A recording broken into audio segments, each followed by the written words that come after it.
What's up, everyone? This is Anthony here once again, and I'm back again with another video. And today I'm going to be discussing why cybersecurity is so hard to learn. And I really hope that I do justice with this particular topic. I think a lot of people have been asking for it. But I really don't just want to focus on, the difficulties and the challenges that comes with learning cybersecurity as a beginner. I also want to look at the tips and sort of the requirements to actually be successful in your journey. I'm looking at beginners. I'm looking at those that are in different industries and sectors that want to transition into the cybersecurity space, and they really know there's a fulfillment that comes with entering into this space, but either they are aware of the requirements, of what it would take to actually do well, as far as your learning curve and sort of going in there to sort of secure a role, et cetera, or they're not aware, right? Whichever sort of dimension you find yourself in, I've provided more of a holistic picture of what you should expect in the cybersecurity space. And like I said, I want to look at what you need to do in order to be successful. If you haven't subscribed to this channel, do so. We've got a lot of beautiful content coming your way. We try our best to produce at least as a minimum one video every week. So yeah, subscribe and let us know if there's any other topics that you want us to talk about. So let's go straight into it.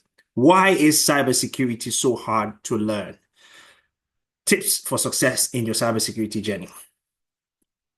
Okay, now the first thing that you need to understand is that I think that cybersecurity journey can sort of be,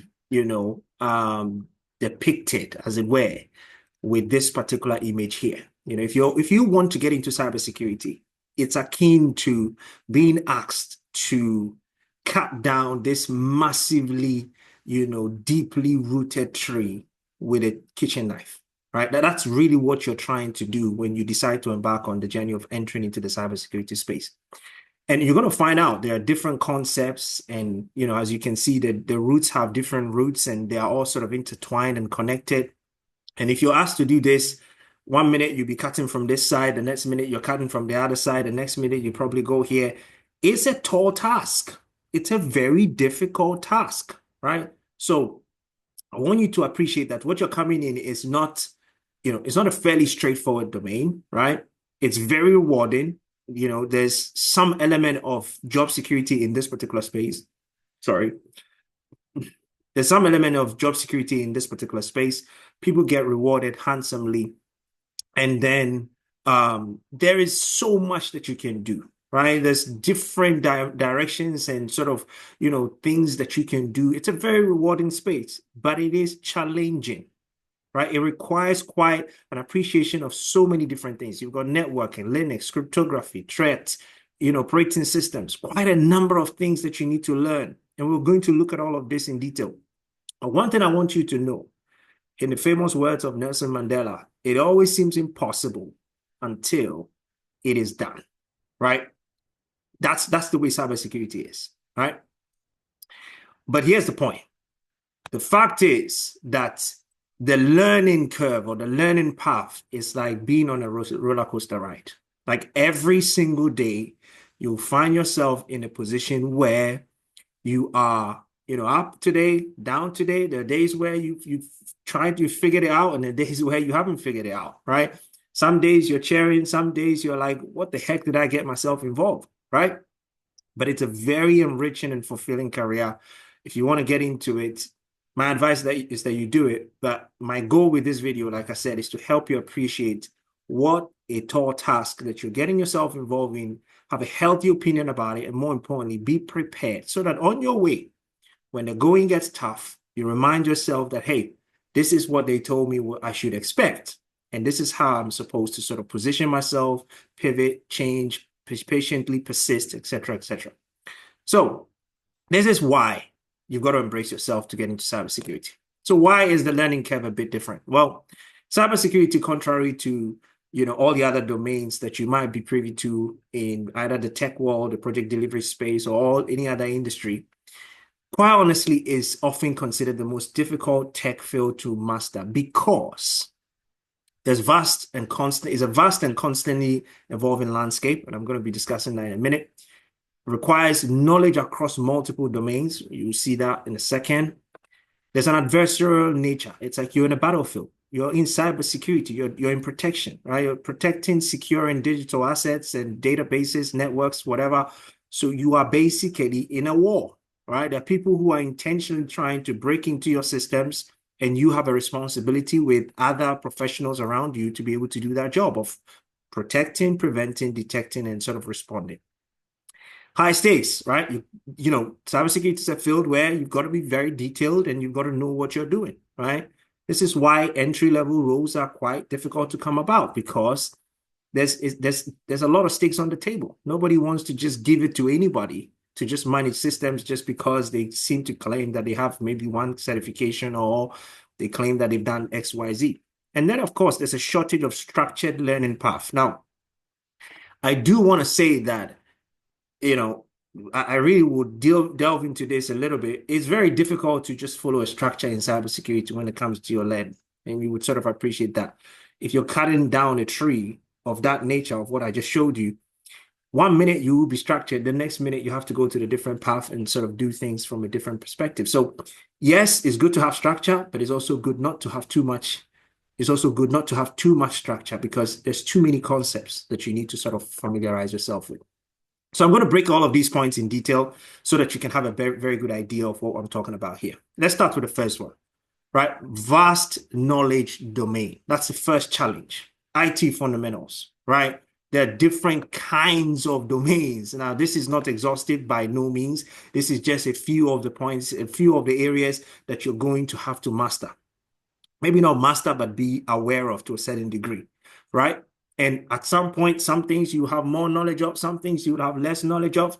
The point is that there's a whole lot of knowledge. Now, these are, you would say, high-level concepts. Underneath each one of them are different concepts, sub-domains and sub-concepts and subdivisions. If you take IT fundamentals, right? Computers, hardware, softwares, applications, you talk about programming, there's scripting, there is, just normal programming, Python, different kinds of programming language, PHP, front end, back end, network security, right? Networks in general, right? And you've got, firewalls, segmentations, IDS, IPS, application security, DevSecOps, security best practice for coding, cloud security, AWS, Azure, GCP, and infrastructure as a service, software as a service, operating system, Linux, Mac OS, Windows, cryptography, malware analysis, digital forensics.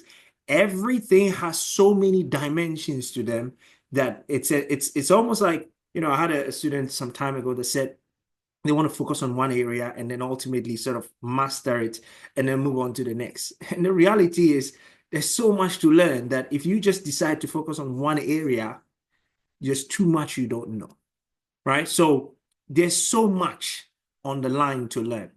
And like I've rightly said here, every single section has so many subsections and subdomains and sub-concepts and sub-understandings and theories and practices, every single domain. And this is not exhaustive. There's so many other things, right, that I've not mentioned. But the point is, there is a vast domain, what's it called?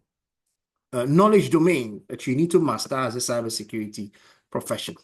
Now, let me also say something very important here, because if you're getting into cybersecurity, fundamentally, there are two types of, roles that you can go into.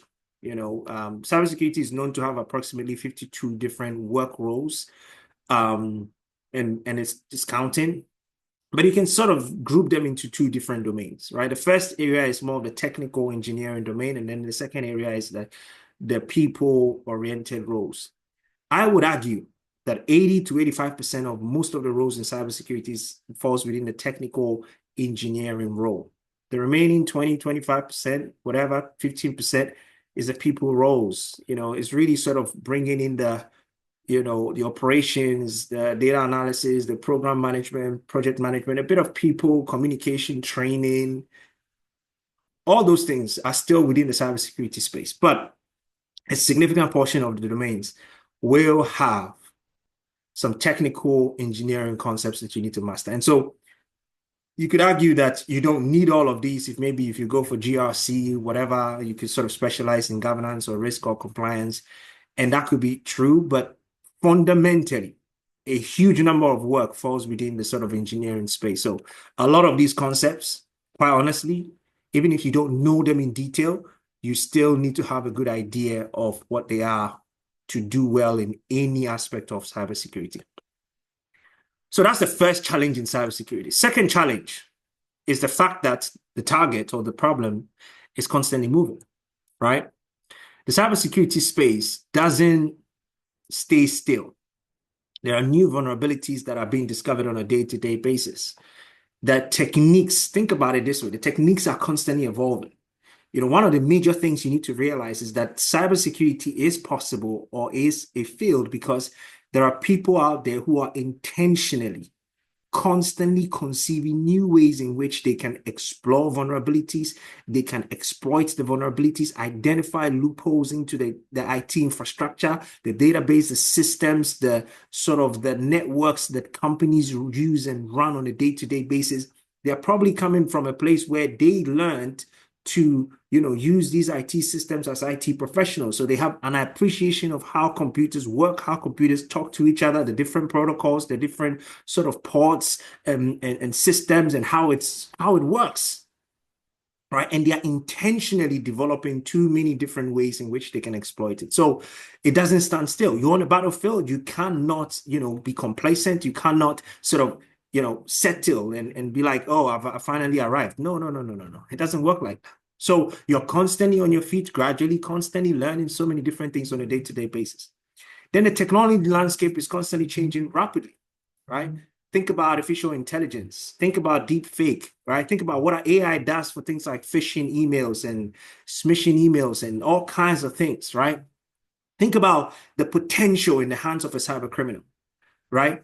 They have the capacity to do so much because AI provides them with the same level of productivity that AI will give to a cybersecurity professional or an IT professional, as it were. Security tools and practices update frequently, right? Today, there's all kinds of security tools, from SIM tools to your IDS, your DLPs, to your DNS security tools. There's different names in the system, cloud infrastructure names. There's, different kinds of firewalls. There's all kinds of tools and technologies and applications out there that are coming into the system specifically to help organizations to put in place, control measures to protect their technological infrastructure, systems, databases, networks, servers, attack surfaces, etc., right? And you need to be aware of them. And then another thing is that what worked yesterday, generally may not be, may not suffice for today's vulnerabilities. The vulnerability landscape is constantly evolving, so you need to be somebody that's constantly learning. So that's the second reason why it is a challenging domain. It's an ever-evolving domain where you need to be constantly growing yourself. First, there's so much to learn. And then when you do relearn, you never stop learning because there's so many things that are coming up in the space.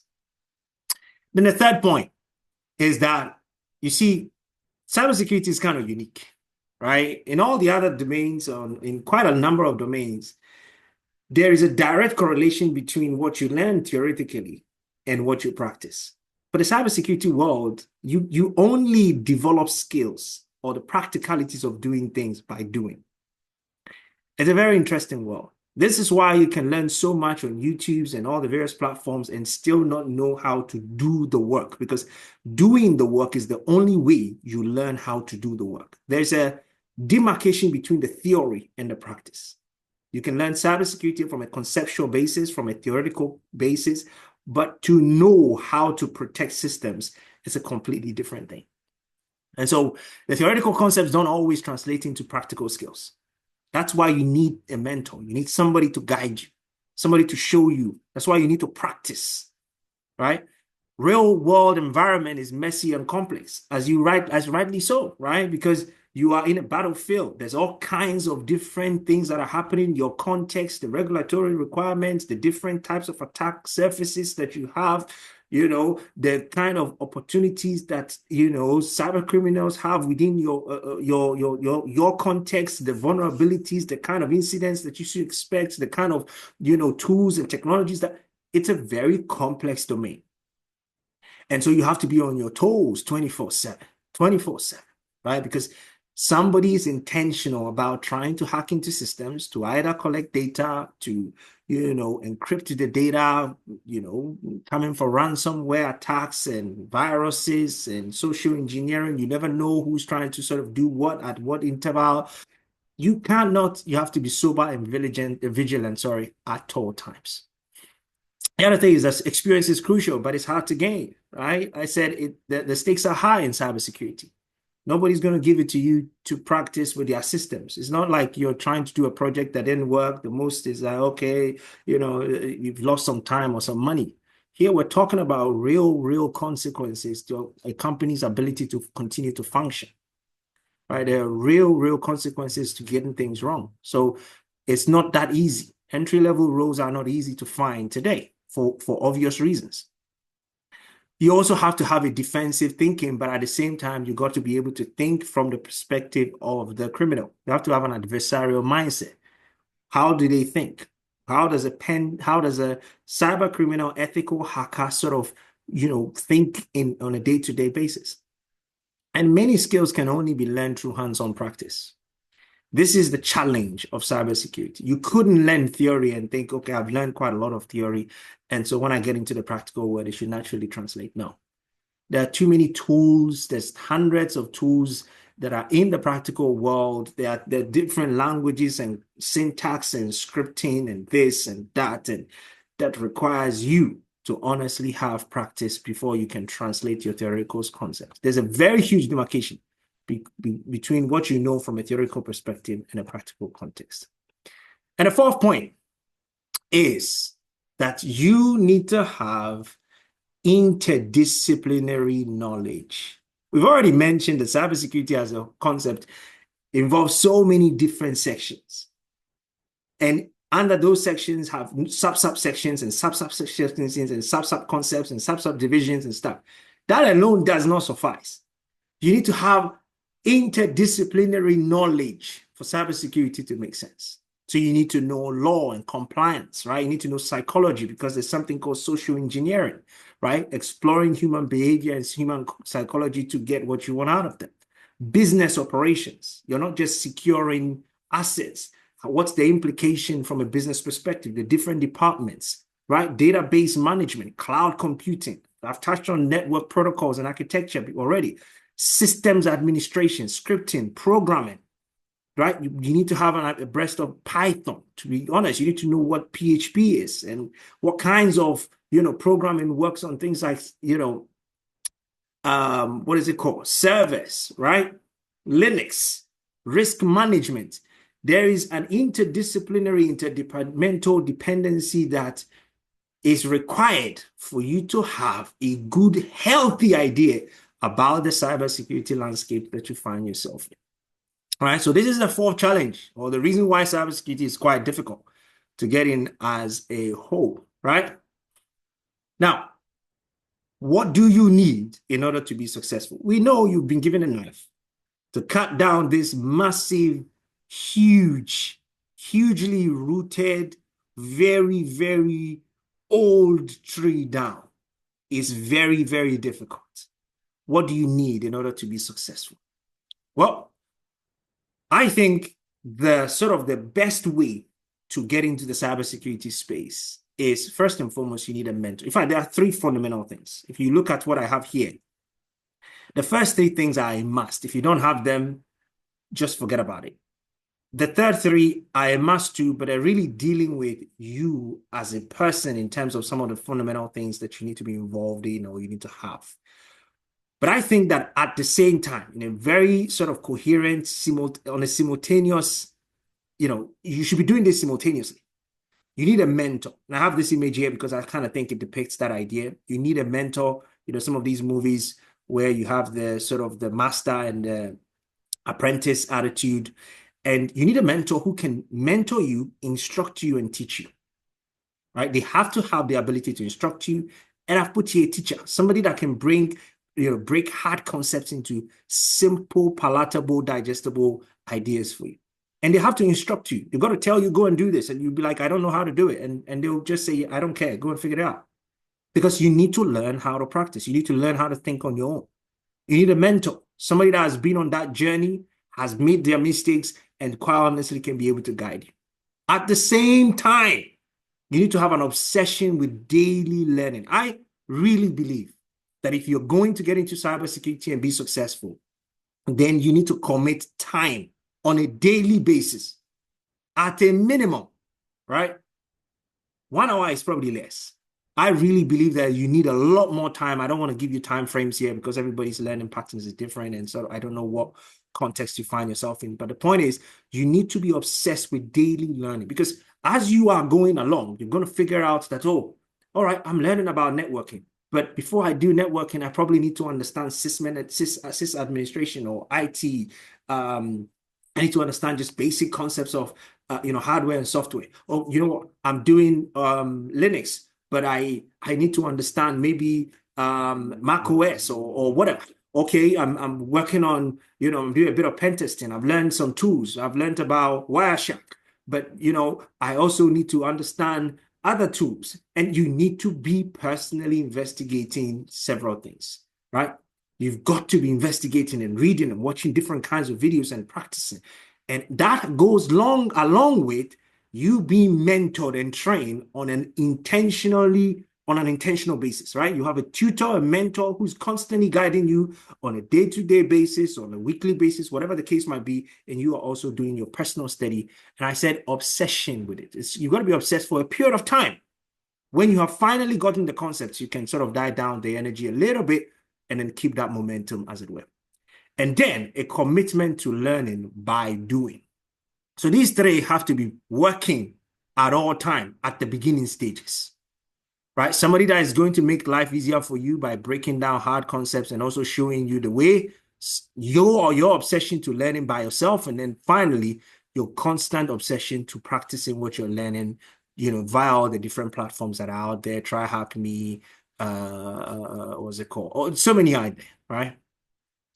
But if you know that you're about to cut down a tree that quite honestly has so many different roots, then you need to be patient with yourself, right? You need to be patient with yourself because it's not going to be something you will learn today. There's days where the concepts will not make any sense. There are days where you go back and look at it again and it will make some sense. There are days where it will look like it's making sense, but it wouldn't make sense. Some days you're winning, some days you're learning, some days you're winning, some days you're learning. And you have to be comfortable with frustration. Yeah. And one of the ways to be comfortable is to celebrate your wins. Always be looking at the things that you're doing well. And what I mean by that is celebrate your wins, right? I don't understand this, but I understand that. I don't understand this, but I understand that, right? And I need to understand it. And I don't get it now, but I'm getting something else, right? Celebrate your wins, because if you don't do it, you get more frustrated and you will feel like this is something worth giving up on. And then connect to a community, right? Make sure that you're following different kinds of communities online. You open your LinkedIn, you open your Twitter, Instagram, whatever. You're following people that are posting about cybersecurity and the different things so that you are constantly reminded and you're constantly learning different things. So this is what you need to succeed. But let's look at some fundamental tips here so that you sort of learn a few things. First area, understanding the bigger picture versus finding your area of focus. If you talk to many people, they'll say, well, you need to just streamline on one area and just start from there. Some will say you need to understand the bigger picture and basically start from there too. I think you need both, right? You've got to understand the bigger picture. I've just showed you that quite a lot of things needs to be understood, just from the cybersecurity domain to the interdisciplinary connections and domains that you need to learn. There's a lot of things, right? So you need to be seeking to have a very good idea of the cybersecurity domain. But beyond that is to find an area, whether it's GRC, pen testing, whether it's sort of the defensive security, offensive security, whatever the case might be, you've got to have some type of area where you niche down and you're using that as a means to sort of get into that space. And there has to be a direct correlation between what it is that you're trying to understand from a bigger perspective and also what it is that you're trying to do from a detailed level area. And you will need to align it, because there has to be a connection between what you're doing and then the whole cybersecurity context, right? I've written here, align with your existing technical background. If you have any technical background, look at some of the fundamentals that you can sort of cross over with them and see how they best sort of help you to understand what you're doing. Focus on the fundamentals, right? What is an operating system? What is Linux? What is cryptography? What is IP addresses? What's subnetting? You know, TCP/IP. What's a packet? The fundamentals, you need to understand them, and then have a roadmap that helps you to learn. Everybody learns differently. There are processes of learning, but everybody learns differently. You know yourself.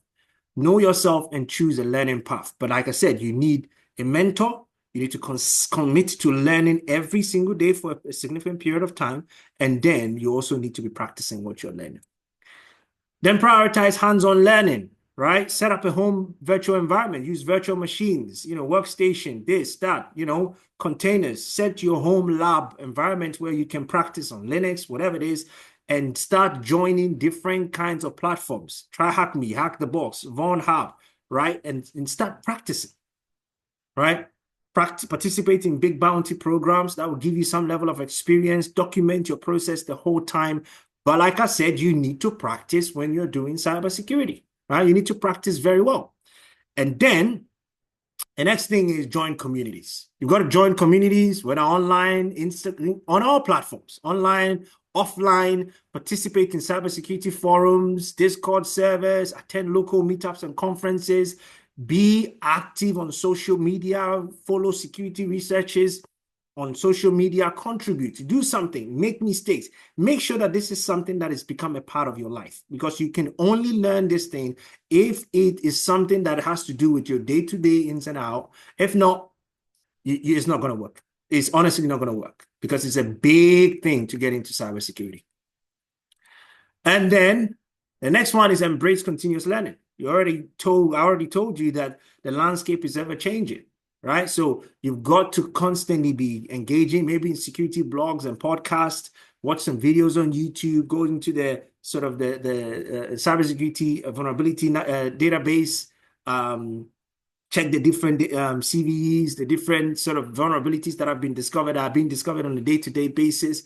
Threat intelligence reports, academic research papers, industry certifications. Start sort of getting yourself, certified, because it all helps with your learning. New tools and technologies, post-mortem analysis of major breaches, the business analysis, the root cause analysis, all that stuff that is done. Begin to embrace this whole stuff, because cybersecurity news, right? Constantly, what's new? What's the latest sort of breaches that are in the market space? What can you learn from them? How are people sort of trying to hack into systems, and what are companies putting policies that are being implemented, and some of the logical rationales and some of the technological people process, whatever work that is being done to ensure that cybersecurity is at the tip-top level within organizations. So embrace continuous learning. And then you've got to master the fundamentals. I've mentioned this already. Before you start building onto cybersecurity on your concepts, networking concepts, operating systems, right? Basic programming and scripting, authentication, right? What is single sign-on? What is, what's a password and username, right? Basic stuff, encryption, cryptography, hashing. How does hashing work? Common vulnerability types, security mindset and threat modeling. These are all core fundamentals that if you look at it, you don't understand, you know that you need to go back to school and get the fundamentals a bit. I have a place here for, overcoming frustration. I have said it. You're going to be frustrated at times. It's part of the journey. You're trying to do something that is very difficult. Sometimes you need to stop doing what you're doing. Sometimes you need to go back at it. Sometimes you need to change the direction. That's why I've talked about the fact that there is no real structured way of learning cybersecurity. You're trying to cut down a tree with so many different routes. Sometimes some things will work, sometimes some things will not work.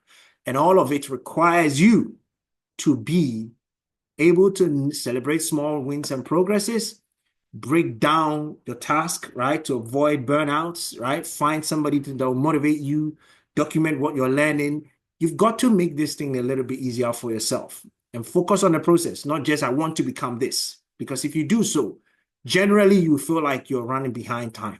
But if you focus on what it is that you're doing, in terms of the process and the learnings that you're going through, it's much easier for you to grow and change. And the conclusion. So if you do a lot of these things, finally, this particular tree, this massive rooted tree, will be cut down because it eventually does. Like I said at the beginning, it always seems impossible until it is done, right? And then your journey of huge rewards, fulfilling career, security in this particular technological AI world is guaranteed, right? But you've got to remember that it's hard to learn because it's vast and constantly evolving. It requires all kinds of interdisciplinary knowledge, demands both theoretical and practical skills. And your approach is to focus on the fundamentals first, learn to do, join a community, and commit to continuous learning. And most of all, if you're patient and persistent, it actually will pay off. Thank you very much, guys. All the best. Bye-bye.